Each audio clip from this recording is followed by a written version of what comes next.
जय हिंद एवरीवन, स्वागत है आपका हमारे channel Indian defence news Hindi में, जहां आपके लिए लेकर के आते हैं इंडियन डिफेंस के प्रमुख अपडेट्स को कम से कम समय में। तो चैनल को सब्सक्राइब करना मत भूलिएगा। तो आइए शुरू करते हैं आज का अपना ये एपिसोड। इस समय इंडियन मेड वेपन सिस्टम की गूंज पूरी दुनिया में गूंज रही है और एक के बाद एक अलग अलग जो देश है वो भारत के द्वारा बनाए गए जो वेपन सिस्टम है इसको लेकर इंटरेस्ट व्यक्त कर रहे हैं। इसी क्रम में एक बड़ा डेवलपमेंट हमें यूनाइटेड अरब अमीरात से देखने को मिला है, जहां पर भारत के द्वारा यूएई को Akash surface to air missile system का ऑफर किया गया है। आपको बता दें, इसके पूर्व में यूएई इस एयर डिफेंस सिस्टम को लेकर काफी इंटरेस्टेड था और भारत से उन्होंने बात भी करी थी। और आर्मेनिया, ब्राजील समेत कई और देश हैं जो भारत के इस एयर डिफेंस सिस्टम को लेकर काफी इंटरेस्टेड हैं। Akash surface to air missile system की बात करें तो ये मीडियम रेंज का surface to air missile system है जो कि एनिमी के फाइटर एयरक्राफ्ट, एनिमी के ड्रोन्स, हेलीकॉप्टर्स को टारगेट कर सकता है और ये एक मजबूत सुरक्षा कवच प्रदान करता है। और यही कारण है कि दुनिया भर में भारत के द्वारा बनाए गए इस surface to air missile system की बातें हो रही हैं। भारत ने खुद बड़ी संख्या में इनको डिप्लॉय करके रखा है और इन्होंने अलग अलग टेस्ट में अपनी जो कैपेबिलिटी है उसका प्रत्यक्ष प्रमाण भी जो दुनिया है उसके सामने रखा है। ब्राजील में एक बार फिर से लाइट कॉम्बैट एयरक्राफ्ट तेजस को लेकर बातचीत तेज हो गई है, लेकिन इस बार तेजस इस कंपटीशन में अकेला नहीं है। ब्राजील अपने F5 फाइटर्स को रिप्लेस करना चाहता है और इसके लिए बाकायदा वो लाइट वेट कैटेगरी के फाइटर्स की तलाश में है। रिपोर्ट्स अभी इंगित कर रही हैं कि ब्राजील के सामने चाइना ने अपना JF-17 थंडर ब्लॉक 3 और भारत ने अपना लाइट कॉम्बैट एयरक्राफ्ट तेजस मार्क 1A पिच किया है।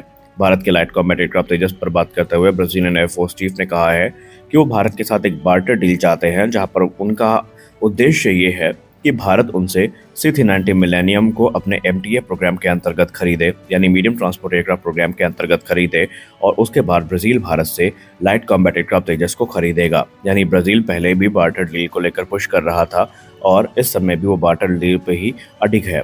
आपको बता दें कि C-390 मिलेनियम जो है वो बेसिकली एयरबस A400M से और Lockheed Martin C-130J super Hercules से कम्पीट कर रहा है भारत के MTA प्रोग्राम के अंतर्गत, और ये निर्णय अंतिम क्या होगा ये भारत सरकार पर डिपेंड करेगा।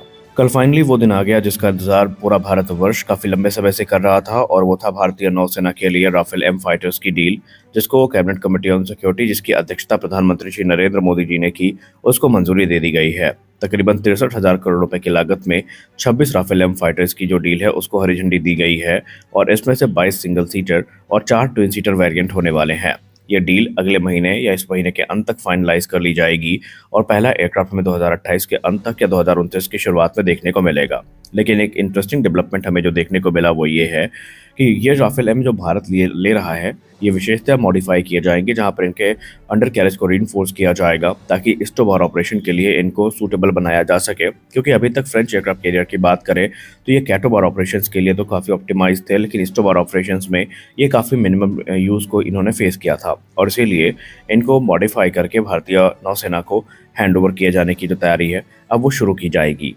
तो फाइनली अब राफेल M की बात हुई है तो इसके साथ ही साथ एक और बड़ी रिपोर्ट द प्रिंट की तरफ से पब्लिश करी गई है, जहां पर द प्रिंट मीडिया ने ये कहा है कि अब इस वर्ष के अंत तक या मध्य तक फ्रांस के साथ जो 114 राफेल फाइटर्स हैं जो कि MRFA के अंतर्गत खरीदे जाएंगे, इनके लिए गवर्नमेंट टू गवर्नमेंट डील को लेकर जो निगोशिएशंस हैं ये शुरू होने वाले हैं। हालांकि ज़्यादा डिटेल्स इस प्रोग्राम को लेकर तो सामने नहीं आई है, लेकिन माना जा रहा है कि यहाँ पर भारत की तरफ से इन एयरक्राफ्ट की जो लोकल मैन्युफैक्चरिंग है इसको काफ़ी जोर दिया गया है और फ्रांस भी इसके लिए तैयार है। और आने वाले भविष्य में नागपुर में जो DRAL है यानी डसाल्ट रिलायंस एयरस्पेस लिमिटेड, ये बेसिकली राफेल फाइटर्स का निर्माण करता नजर आएगी। ये जो डील है ये भारत के लिए काफ़ी इंपॉर्टेंट है और भारतीय वायुसेना प्रमुख ने अलग अलग मीडिया वक्तव्यों में कंफर्म कर दिया है कि इसका कोई दूसरा रिप्लेसमेंट नहीं है।